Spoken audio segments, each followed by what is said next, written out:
Welcome back, everybody, to the Marine Corps Movie Minute, where we're breaking down movies in the Marine Corps 1 minute at a time. Today's minute number 95. I'm Jack. I'm Billy. And today's minute continues the last minute where Gunny and Aggie are dancing, and the conversation continues. So what you got for us, man? Well, we get confirmation that the prom was the first night they did the old beast with two backs.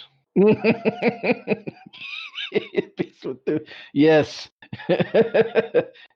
And also true. I thought about this when we were joking last minute. We were kind of alluding that that's where he was going, and of course that's exactly where he went. Yeah. And how previously when he was with her, she got mad because she was like, "Oh, you gave up the old frontal assault and you tried to out goddamn flank me." Mm-hmm. Well, this time he's like, "All right, well, she didn't like that, and I'm gonna go straight for the frontal assault again. I'm gonna bring up sex. Let's talk about sex, baby." Yeah, it was pretty bold, but I mean, it's not like they just met or anything. They've got a history together, so I guess those conversations would probably be pretty normal.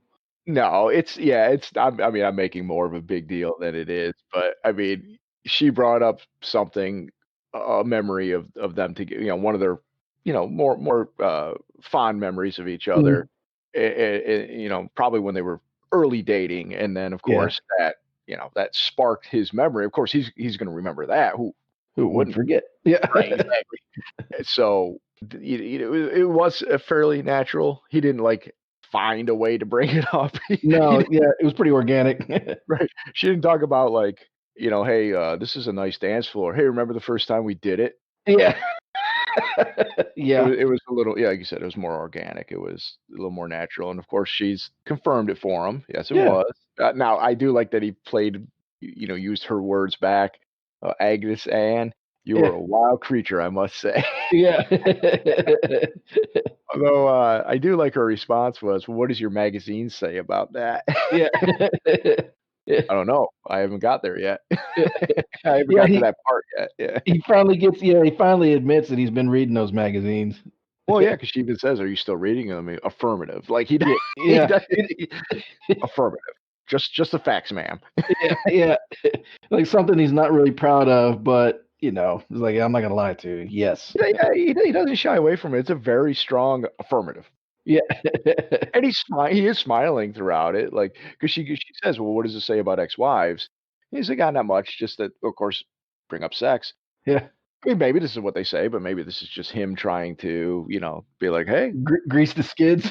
right, sex is great because you don't have to worry about establishing a relationship or be meaningful." So he's kind of like, "Hey, let's just have meaning.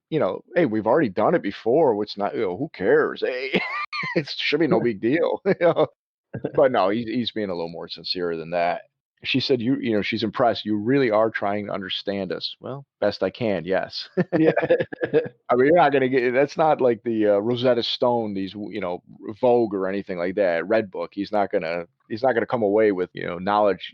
He didn't have. Well, he will come away with some knowledge, but Yeah. it's not the golden key or golden ticket that's gonna explain everything to him. But he's trying.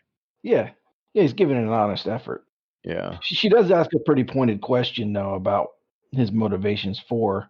Oh yeah, yeah. No, it's flat out. Yeah. Yeah. Is it because you're getting out? Yeah, I love that. It's like, is that because you can't be a Marine and you have nowhere else to go? And immediately she realizes she shouldn't have said that. Yeah. And she says, I shouldn't have said that. I'm sorry. Takes it in stride. Yeah. Well, and I mean, honestly, as this moment plays, I think she was probably a little bit more terse with her question than probably needed to be. I don't think it was one of those that, well, it might have been too the way that they were just used to talking to each other, that's just the way it was supposed to be. But I don't think she intended it to be as hurtful as it was, but she wanted to ask the question. So she pulled all the padding off of it and she hit him with it. I don't think, I mean, she didn't say it mean, but it was very direct. Yeah. And I think that's how they talk to each other, which is, again, I think one of the reason he likes her. But I think she is trying to be nice, but she just that was on her mind. That was a question she had, so Yeah. she's asking it, but then she realized how cold it sounded when she said it. Yeah, my second place or what? Yeah, you're lost, you don't know where to go. But I looked at it as like, man, that's pretty savage. That's a sick burn though. Yeah, yeah. Like if this was a meme, you see those kids going, Oh, "Oh!" yeah. But yeah, again, like she's trying to be nice about it. She's not trying to. She didn't intend to be hurt. She said a hurtful thing, but didn't mean to be hurtful. She wants to know. Right. He even said, he's like, well, we've known each other for too long to run away just for over a little thing about tearing each other's Just guts guts out. out. Yeah. Yeah. Well, I mean, so it's another thing where he recognized how hurtful that could be, and how like, wow, that's really blunt. But when you've known each other that long, I mean, he's still in love with her for sure. Yeah. Yeah, I mean, you may say something stupid from time to time to each other that hurts their feelings, and you don't mean it. And so he at least recognized that, and I'm like, well, that's not going to scare me off. Basically, is what he's saying. And of Yeah. course, it is a little funny, but he did say like that was a low blow. He teared each other's guts out. So, Yep. but she apologizes again and says, I shouldn't have said that, and it just never seems to work out between you and me. And then Yep. that's ends. That's it. That's the end. But they're still having a nice dance, I guess, even with that little.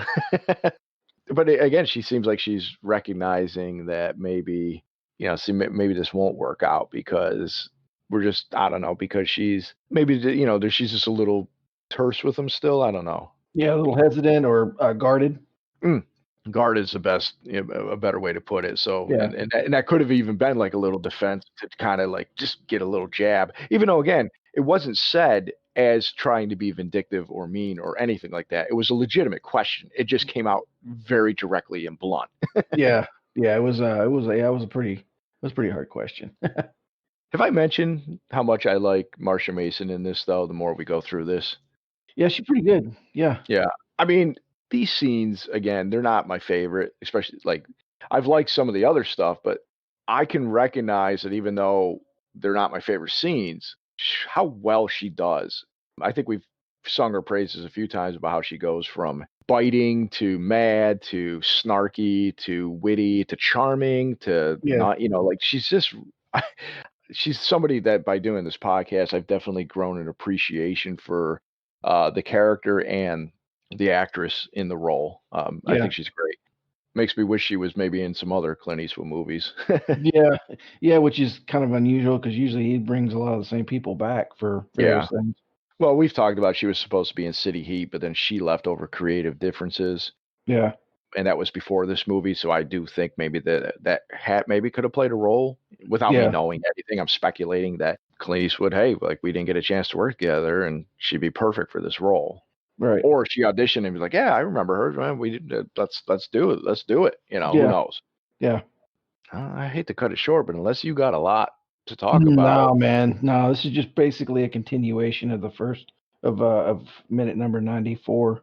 There's yeah, not really a whole lot going on. It's just I don't know. yeah, this week kind of fits nicely as far as the episodes. 3 minutes of them basically interacting on the dance floor.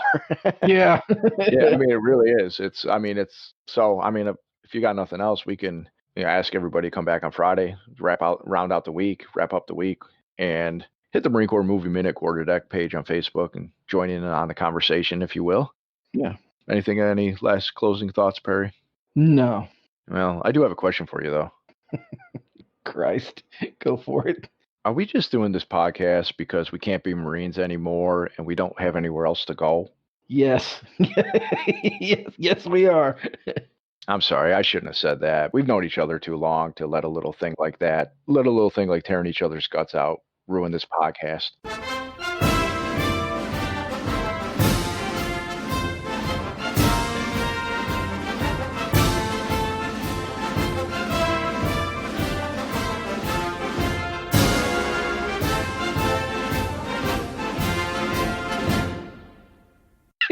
I get douche chills. All right, let's get out of here. God. Oh, you fucking asshole. God.